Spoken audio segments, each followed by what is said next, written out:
May 12, 1943. The Tunisian sun hung like a hammer over the scorched expanse of Cape Bon. The air was a thick cocktail of diesel fumes, pulverized limestone, and the copper tang of spent shell casings. Here, at the edge of the Mediterranean, the vaunted Africa Corps reached its end. Thousands of men, their uniforms bleached white by the Saharan sun and their boots worn thin by 1,000 miles of retreat, stood in ragged lines. Among them was Sergeant Wilhelm Gartner, a man who had seen the fall of France and the peak of German expansion. He watched with sunken eyes as his captors approached. He expected the lean, hungry look of a victor who had clawed through scarcity. Instead, he saw young men from places like Ohio and Kansas, their faces flush with health, their uniforms crisp, and their movements marked by a casual, almost maddening indifference. This moment was the death of a myth. For years, the soldiers of the Reich had been fed a steady diet of ideological certainty, that the American democracy was a fragile, decaying structure populated by soft men who lived for comfort rather than duty. The German High Command preached that iron will and Spartan austerity would always overcome the bloated materialism of the West. But as Wilhelm stood in the dust, he saw the physical manifestation of a different kind of power. Behind the American infantrymen stretched a line of trucks that seemed to go on forever, bumper to bumper, vibrating with the power of unrefined fuel. They were not just carrying ammunition. They were carrying the weight of a continent that had not yet begun to strain. The emotional contrast was a silent blow to the stomach. The German soldiers had spent the last months rationing every drop of water and counting every bullet. They had become masters of the ersatz, synthetic coffee made of acorns, rubber made of coal, and bread cut with sawdust. To them, war was a struggle of deprivation. Yet, here were the Americans, leaning against their jeeps, tossing half-eaten bars of chocolate into the sand and smoking cigarettes with a frequency that suggested the supply was infinite. They didn't look like warriors of the apocalypse. They looked like tourists who had brought an entire civilization with them in the back of a truck. The evidence of this disparity lay scattered in the dirt. Wilhelm looked down and saw a wooden crate, discarded by a passing supply unit. It wasn't filled with grenades or engine parts. Emblazoned on its side were the colorful markings of a commercial enterprise, a name he recognized but associated with the decadent world before the war. It was a crate for beverages. To a German soldier who had risked his life for a canteen of brackish well water, the idea that a military would use precious cargo space to transport flavored sugar water across an ocean was an absurdity. He nudged his corporal and pointed at the crate, a dry laugh rattling in his throat. It was a joke, he thought, a sign of American weakness. They were so addicted to their luxuries that they couldn't even leave their childhood treats at home. He believed, in that moment, that such a people could never endure the long, cold march to Berlin. He did not yet realize that the crate was not a sign of weakness, but a warning of an industrial furnace that was about to consume his world. The laughter was the last gasp of a delusion, a shield against the terrifying truth of American abundance. June 1943. The Mid-Atlantic. The transport ship USNS General A.E. Anderson cut through the slate-gray swells of the ocean, a steel behemoth carrying 3,000 prisoners of war toward an uncertain horizon. Below decks, the air was a thick, humid fog of sweat and industrial grease. For Sergeant Wilhelm Gartner and his comrades, the sensation of being on the water was a haunting psychological reversal. For years, the Atlantic had been the graveyard of ships, a hunting ground where the Kriegsmarine's U-boats reigned supreme. The German soldiers expected a journey defined by the same claustrophobic terror they had inflicted upon others: darkness, silence, and the constant, gut-wrenching anticipation of a torpedo's impact. Instead, they found themselves aboard a vessel that defied every law of wartime scarcity they understood. The ship was a floating testament to the American Liberty-class production miracle, a hull welded together in a matter of days rather than months. As they moved through the companionways, the POWs peered through open hatches into the ship's galleys. They saw stainless steel surfaces that gleamed under electric lights that never flickered. They saw massive refrigerated lockers, vast cold storage rooms filled with more meat than an entire German division might see in a month of campaigning. The historical evidence of American naval doctrine was clear. While the Axis struggled to maintain even the most basic supply lines, the United States was moving entire cities' worth of infrastructure across 5,000 miles of hostile water. The emotional contrast was staggering. In the German military, the soldier was taught that his body was a weapon of the state, to be fueled only with the barest necessities. On the Anderson, the Americans treated the transport of men as an exercise in logistical hospitality. The POWs were fed twice a day in massive mess halls. They were served white bread so soft and bleached it looked like cake, accompanied by mounds of butter and jam. To men who had spent years chewing on hardtack and black bread that sat like a stone in the belly, this was not just food, it was a psychological assault. They began to realize that the U-boat peril they had been told was starving the Allies was a lie. If the Americans could afford to feed their prisoners better than the Reich fed its frontline shock troops, then the blockade had failed. Throughout the voyage, the symbolic presence of the soft drink bottle remained a constant, maddening ghost. In the ship's canteen, American sailors handled crates of glass bottles with a reckless lack of concern for their fragility. The prisoners watched from behind wire mesh as the crew members casually popped the metal caps, letting them fall to the deck where they were swept away like common trash. To the German eye, every piece of metal, every scrap of rubber, and every shard of glass was a strategic resource to be salvaged. To see the Americans treat these items as disposable was to witness a level of industrial confidence that bordered on the divine. The steady hum of the ship's engines and the casual clink of glass bottles became the soundtrack of their transit. It was a journey away from the ideology of blood and soil, and toward a civilization built on the inexhaustible power of the assembly line. They were crossing the Atlantic not just in space, but in time, leaving behind a 19th-century empire for a 20th-century superpower. July 1943. The Virginia coastline emerged from the morning mist not as a jagged fortress, but as a sprawling, illuminated cathedral of industry. As the Anderson moved into the Chesapeake Bay, the German prisoners crowded the railings, their breath catching in their throats. They had been told by the Ministry of Public Enlightenment that American cities were crumbling under the weight of racial strife and the relentless pounding of the Luftwaffe. They expected to see charred skeletons of skyscrapers and bread lines stretching through ruined streets.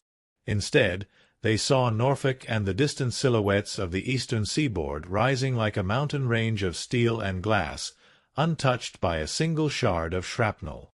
The skyline was vibrant, pulsating with a rhythmic energy that suggested the war was not a burden to this nation, but merely an additional gear in a massive, well-oiled machine.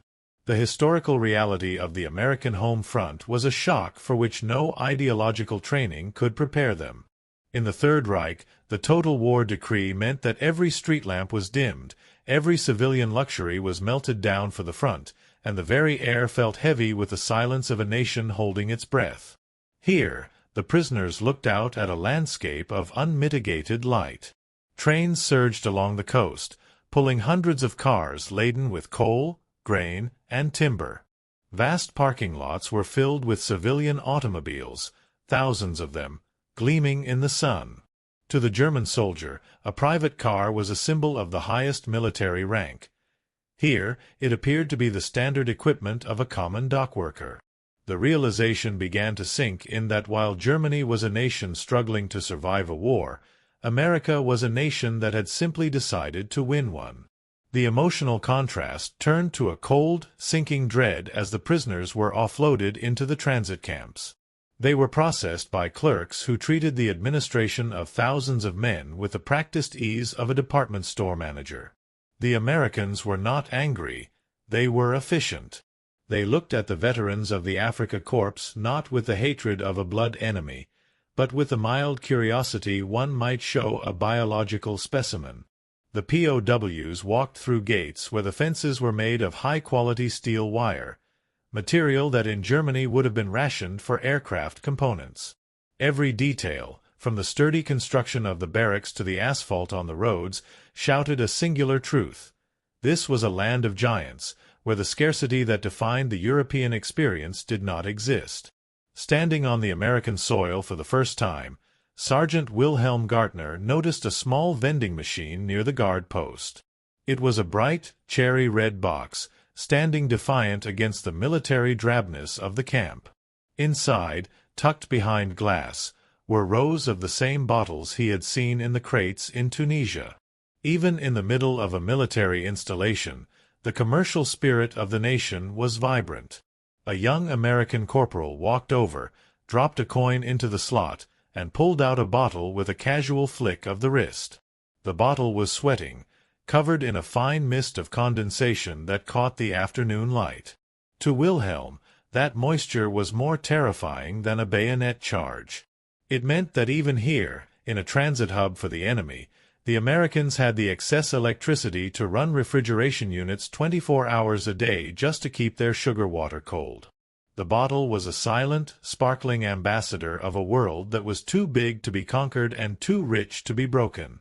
August 1943. Deep within the American interior, the machinery of the Quartermaster Corps operated with a precision that bordered on the obsessive. For the German prisoners settling into permanent camps in the Midwest, the revelation of the American supply chain was a slow-motion trauma. In the Wehrmacht, logistics was a grim science of survival, a desperate scramble to keep horse-drawn carts moving through mud and snow. In America, logistics was an industry of morale. The prisoners watched from the windows of their barracks as convoys of trucks arrived daily, not just with flour and fuel, but with thousands of small identical boxes marked for the post exchange. The PX system was a uniquely American phenomenon, a retail store for the common soldier that operated in the heart of a war zone, ensuring that no matter how far a GI traveled, the comforts of his neighborhood pharmacy followed him. The historical evidence of this logistical luxury was found in the General Orders of the American Military Command. General George C. Marshall had realized early on that the American soldier fought best when he was reminded of the home he was defending. This led to a staggering allocation of resources. While German factories were being told to stop producing civilian toys to focus on panzer parts, American industries were given government subsidies to build bottling plants in North Africa, the Pacific, and the UK. The sugar water industry was effectively drafted into the war effort. Thousands of tons of precious sugar and shipping space, commodities that were strictly rationed and virtually non-existent in the fatherland, were dedicated to the production of soft drinks. It was a strategic decision that prioritized the psychological well-being of the individual over the absolute material efficiency of the state. The emotional contrast for the POWs was rooted in the concept of waste. To a man raised under the 4-year plan, where every scrap of metal was a holy relic of the Reich, the American supply chain looked like madness. They saw American guards eating from tins of peaches and throwing the cans away with half the syrup still inside. They saw the sheer variety of items available to the lowliest private: chewing gum, tobacco, shaving creams, and endless candies. It was a vibrant, colorful slap in the face to the master race.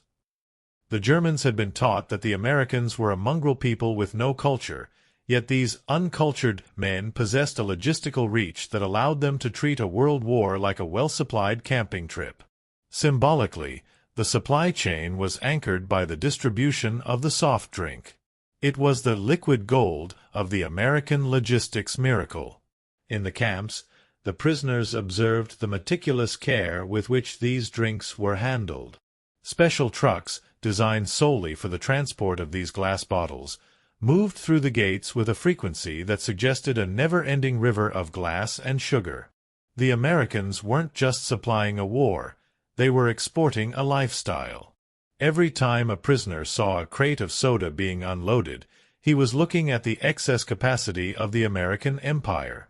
It was a logistical flex, a way of saying that the United States had so much power, so much steel, and so much fuel that it could afford to worry about the temperature of a soldier's beverage while the rest of the world burned for want of bread. This was the logistics of luxury, a force more corrosive to German morale than any artillery barrage. September 1943. Camp Aliceville, Alabama. The heat of the American South was a heavy, humid blanket, vibrating with the rhythmic drone of cicadas. Sergeant Wilhelm Gartner stood in a dusty assembly area, his tunic stained with the salt of exertion. For months, he had maintained a posture of aristocratic disdain toward his captors, viewing their casual discipline as a symptom of a weak-willed society. On this afternoon, a young American guard, barely 20 years old and whistling a swing tune, walked toward the group of prisoners. In his hand, he carried a small galvanized bucket filled with ice, real, crystalline ice that rattled with a sound like diamonds. Tucked into the slush were several small, dark glass bottles. The guard reached into the bucket, the water dripping from his tanned arm, and pulled out a bottle. With a mocking grin, he handed it to Wilhelm. The sergeant took it, and the immediate physical shock of the temperature nearly made him drop it. It was sub-zero, a concentrated core of cold that seemed impossible in the shimmering Alabama heat. The other prisoners gathered around, their parched lips curling into smirks. They looked at the ornate, fluted glass and the colorful metal cap. To these men, who had been raised on the grim Wagnerian ideals of sacrifice and steel, this was the ultimate proof of American inferiority. "Is this how they fight?" a corporal muttered in German. "With toys and liquid candy?" Wilhelm laughed, a dry, rasping sound. He held the bottle up like a trophy of decadence, mocking the idea that a warrior should be offered a child's refreshment. The laughter, however, died as the guard mimed the action of opening it. Wilhelm used the edge of a wooden fence post to pry the cap off. There was a sharp, aggressive hiss, the sound of pressurized gas escaping, followed by a plume of white vapor. This was the first hint of the industrial precision contained within. Wilhelm took a long, defiant swallow, expecting the cloying, flat sweetness of the European fruit syrups he had known. Instead, the liquid hit his tongue with a violent, carbonated sting. It was an explosion of CO2 and high-fructose energy that felt like a battery terminal touching his throat. The coldness was absolute, cutting through the Alabama humidity like a blade, while the caffeine surged into his system with a potency that made his eyes widen. The historical reality of that first sip was a physiological betrayal of his ideology.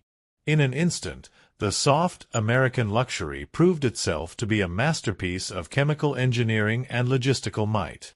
This wasn't just a drink, it was a delivery system for calories and morale. The sugar, harvested from Caribbean plantations and processed in massive domestic refineries, provided an immediate burst of stamina. The carbonation, maintained through a sophisticated chain of pressurized bottling, was a testament to a functioning, high-tech civilian economy. As the cold liquid drained into his stomach, the laughter in the assembly area vanished. Wilhelm looked at the bottle, now half empty, and felt a terrifying sense of insignificance. He realized that a nation that could deliver this level of intense, refrigerated pleasure to an enemy prisoner in the middle of a wasteland was a nation that possessed a surplus of power he could not quantify. The childish beverage had more bite than he had ever imagined, and the sweetness began to taste like the beginning of the end. October 1943. While the German war effort relied on the meticulous, agonizing labor of master craftsmen and the dwindling resources of a besieged continent, the American industrial landscape was a sprawling, automated symphony of mass production. For the German prisoners, the sheer scale of the factory of freedom was a concept that defied their understanding of military necessity. In Germany, a tank was a work of engineering art, hand-finished and scarce. In America, a bottle of soda was a marvel of the assembly line, produced by the millions with a speed that felt supernatural. The prisoners were occasionally moved through industrial hubs, and from the slats of their transport trucks, they saw the bottling plants, vast, glass-walled cathedrals where thousands of identical bottles danced along conveyor belts in a blur of motion. The historical evidence of this industrial disparity was staggering. By 1943, American bottling companies had established over 60 technical observer units globally, effectively making soda production a frontline military priority. These were not just factories, they were psychological power plants. While a German factory might spend days hand-tooling a single crankshaft for a Tiger tank, an American plant could output 10,000 bottles of soft drink in a single shift. The American economy had achieved a level of total war that Germany could only dream of, not by starving its people, but by mobilizing its consumer appetites. The abundance of the soft drink was the ultimate proof of this. It required a perfectly functioning glass industry, a massive chemical sector for carbonation, a global sugar trade, and a transportation network that never slept. The emotional contrast for the POWs was found in the realization of their own obsolescence. They had been told that American industry was a disorganized, capitalist mess that could never match the focused will of the Reich. Yet, as they watched the endless flow of goods, they saw a machine that didn't just meet the needs of its army, but catered to its whims. In Germany, the state decided what was essential, and that list grew shorter every month. In America, essential included the right of a private to have a cold beverage. This was the factory of freedom, an economic system so robust that it could fight a two-ocean war and still have enough surplus energy to manufacture trillions of bubbles. Symbolically, the automated bottling plant represented the death of the German quality over quantity myth. Every bottle was identical, every cap was perfect, and every sip was a precise replica of the last. This uniformity was a different kind of strength. It spoke of a nation that had mastered the machine so completely that it could afford to be wasteful. The prisoners realized that they weren't just fighting an army, they were fighting a production schedule. The relentless mechanical clinking of glass against glass in the factories was the sound of an empire that could outproduce, outsupply, and outlast anything the old world could throw at it. The bottle was the product of a system that made the impossible routine, and for the men of the Africa Corps, it was the most frightening sight of the war. November 1943. The rural heartland of the American Midwest offered a new kind of battlefield for the German prisoners, one of soil, sweat, and startling social equality. Under the Emergency Farm Labor Program, Sergeant Wilhelm Gartner and his crew were sent to work the cornfields of Iowa and the orchards of Michigan. As they labored alongside civilian farmhands, the ideological scaffolding of the National Socialist state began to splinter. In Germany, the social hierarchy was a rigid pyramid of iron. A laborer was a tool, and a high-ranking officer lived in a world of unattainable privilege. But in the American fields, Wilhelm witnessed a casual disregard for class that bordered on the scandalous. He watched as a common tractor driver, his face smeared with grease and soil, sat down during a break and produced a lunch that would have been a feast for a Prussian general. The historical evidence of this American classless abundance was documented in the bewildered letters POWs sent back to the International Red Cross. The prisoners observed that the American farmer did not just own his land. He owned the machines, the trucks, and the electricity that powered his home. There was no master and serf in this landscape. Instead, there was a shared standard of living that made the German concept of Volksgemeinschaft, the people's community, look like a hollow marketing slogan. The POWs saw that the luxuries they had been told were the rot of a dying capitalist society were, in fact, the baseline expectations of the American working class. This was the most dangerous weapon in the American arsenal, a prosperity so pervasive that it rendered the promises of fascism obsolete.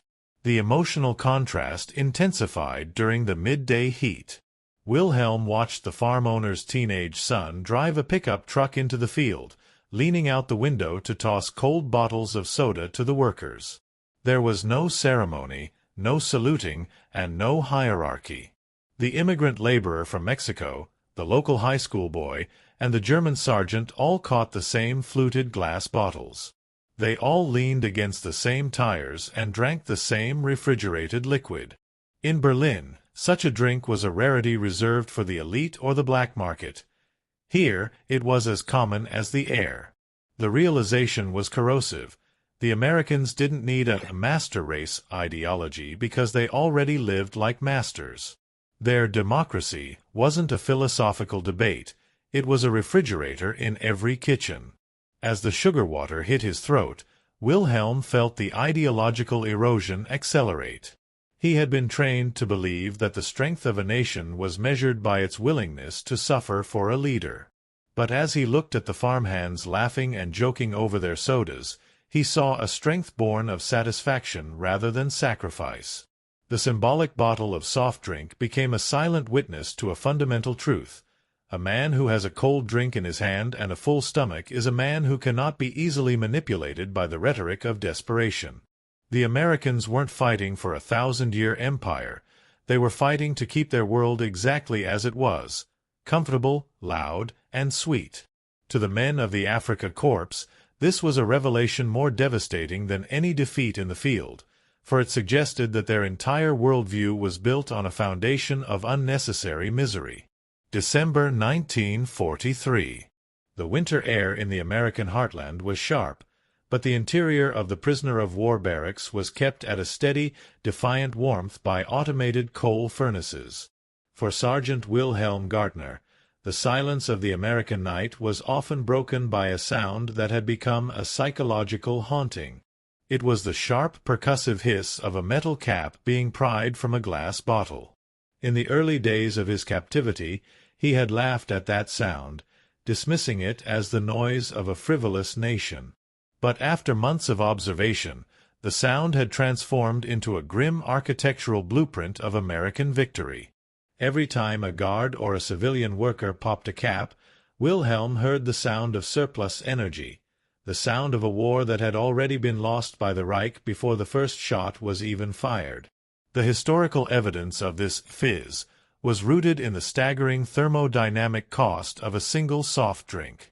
To produce that sound, a nation required a surplus of coal to forge the glass, a surplus of electricity to power the carbonation pumps, and a surplus of steel for the disposable caps. In Germany, the Hindenburg program, and later the Speer Ministry had stripped the civilian economy of such things. A metal bottle cap was a luxury that could not be justified when every ounce of tin and steel was needed for the Eastern Front. In the American camps, however, these caps were treated as literal floor sweepings. They were stepped on, kicked into the dirt, and discarded by the millions. The hiss was the sound of a country that had so much energy it could afford to bottle it and throw the containers away. The emotional contrast was a slow poison to the German soul. Wilhelm recalled the total war speeches of Joseph Goebbels, which promised that the superior will of the German people would overcome the material weight of the enemy. But as he sat in his barracks, listening to the rhythmic pop hiss from the guard shack, he realized that will was no match for Watts. The Americans didn't need to be fanatical, they just needed to be industrial. The sound of the fizz represented a level of kinetic power that the Axis could not fathom. It was the sound of a society where the individual's thirst was a valid reason to ignite a global supply chain. While German panzer crews were being told to turn off their engines to save a liter of fuel, the Americans were using that same energy to put bubbles in water for the sake of a pleasant afternoon. Symbolically, the hiss of the bottle became the anthem of the American era. It was a sound of pressure, not the crushing pressure of a collapsing bunker, but the controlled, productive pressure of a steam engine. To Wilhelm, the sound began to represent the air escaping from the lungs of the Third Reich. Every bottle opened was a reminder that the Atlantic Wall was a mere fence against an ocean of production. The fizz didn't just represent sugar and water, it represented the fact that the United States was fighting the war with its spare change. The prisoners would lie in their bunks in the dark, and when that distant hiss echoed across the yard, they knew. It was the sound of a machine that never stopped, a machine that was grinding their world into the dust not with hatred, but with a cold, carbonated indifference. The Fizz was the truth. They weren't being defeated by men, but by a sheer, unyielding volume of existence. January 1944. Inside the recreation hall of a camp in the American heartland, the air was thick with the scent of floor wax and cheap tobacco. Sergeant Wilhelm Gartner sat at a scarred wooden table, a blank sheet of Red Cross stationery mocking him under the harsh glow of an electric bulb. Across the Atlantic, his wife, Elsa, was huddled in a basement in Essen, listening for the drone of British Lancasters and stretching a loaf of sawdust-heavy bread to last a week. Wilhelm dipped his pen, but the words felt like treason. How could he describe the reality of his captivity without sounding like a man who had been brainwashed by the Jew-controlled American media? How could he tell her that while she was starving, he was gaining weight on a diet of peaches, white bread, and cold soda? The historical evidence of this psychological crisis is preserved in the millions of letters processed by the censors of the Office of Censorship. These documents reveal a profound clash of realities. German POWs struggled to bridge the gap between the apocalyptic collapse of the Reich and the surreal, sun-drenched abundance of their imprisonment. They were allowed to send 2 letters and 4 postcards a month, but for many, the pen became a heavy instrument. They faced a harrowing dilemma. To tell the truth was to reveal that the war was a catastrophic mistake, yet to lie was to deny the very survival they were experiencing. The letters often became coded desperate pleas, or conversely, detailed inventories of American meals that read like fantasy novels to their starving families back home.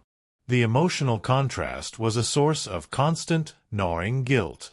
Wilhelm watched his fellow prisoners as they wrote home.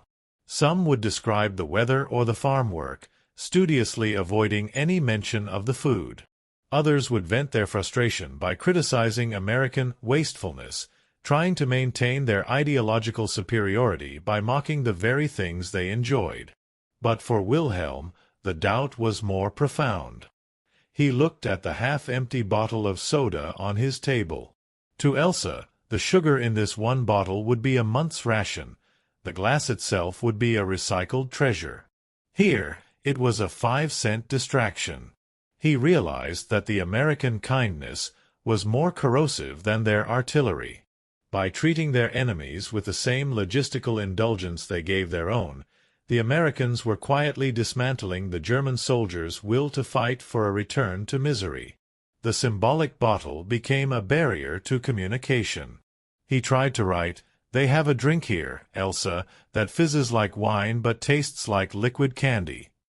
He stopped, the ink pooling on the paper. He knew she wouldn't understand. She would think he had gone mad or been broken. He looked at the other men, their heads bowed over their letters, the room filled with the scratching of pens and the occasional, distant hiss of a bottle being opened in the guardroom. That sound was a wall between 2 worlds. The correspondence was not just a bridge to home. It was a record of the slow, painful realization that they were being conquered by kindness, calories, and carbonation. Wilhelm finally began to write, his hand trembling slightly. "Do not worry for me, Elsa. The Americans have so much of everything that they have forgotten how to be cruel. I am being defeated by their peace." May 1946. Bremerhaven. The gangplank of the American transport ship creaked under the weight of Sergeant Wilhelm Gartner as he stepped onto the shattered soil of his homeland. The air did not smell of salt or progress. It smelled of damp rubble, cold ash, and the metallic tang of starvation. Wilhelm looked out at the skeletal remains of the port city, a jagged landscape of brick and twisted rebar that mirrored the hollowed-out spirits of the people moving through the streets. He was dressed in a dyed brown American uniform, his belly full and his muscles strong, a physical anomaly in a nation where the average citizen was subsisting on a few hundred calories a day. In his pocket, He carried a final empty glass bottle he had managed to smuggle past the inspectors, a smooth, fluted relic of his time in the land of giants. The historical reality of the post-war German collapse was a grim mirror to the American abundance he had witnessed. While America was transitioning its massive industrial engine back to the production of consumer cars and kitchen appliances, Germany was a primitive landscape of barter and desperation. The thousand-year dreams of the Reich had been replaced by a 0 hour of absolute survival. The evidence of the defeat was not just in the ruins of the Chancellery, but in the eyes of the children who begged for scraps of chocolate. Wilhelm realized that the war had been a collision between two different definitions of reality: a German reality built on the extraction of life for the state, and an American reality built on the distribution of life to the individual. The emotional contrast reached its peak when Wilhelm finally reached the basement in Essen where Elsa was living. He didn't find a warrior's wife, he found a ghost. When he placed the empty soft drink bottle on the improvised table made of crates, the glass seemed to glow with a supernatural light. Elsa touched the fluted surface with trembling fingers, her eyes filling with tears at the sight of something so perfect, so whole, and so unnecessary. Wilhelm tried to explain the taste, the fizz, and the coldness, but the words felt like an insult to her hunger. He realized then that the most bitter aftertaste of the war wasn't the defeat itself, but the knowledge of how easily his world could have been different. He had spent years believing that scarcity was a virtue, only to find that it was merely a symptom of a failed imagination. The symbolic bottle of soda stood as the most honest monument to the conflict's end. It was the physical proof that the Reich could never have won, not because it lacked brave soldiers or brilliant engineers, but because it lacked the fundamental philosophy of surplus. The Americans had won because they could afford to be joyful while they were being lethal. They had won because their soft drinks were backed by a hard, unyielding industrial soul that viewed the comfort of a common man as a strategic objective. As Wilhelm looked out at the ruins of his city, he heard the ghost of that distant hiss, the sound of the fizz. It was the sound of freedom, the sound of a world that didn't need to starve to be strong. He finally understood that the fizz was not a joke, but a judgment. The war had not been won by the sword, but by the bottle, and the sweet taste of that truth would remain with him for the rest of his life, a reminder that the greatest power on earth is the power to provide.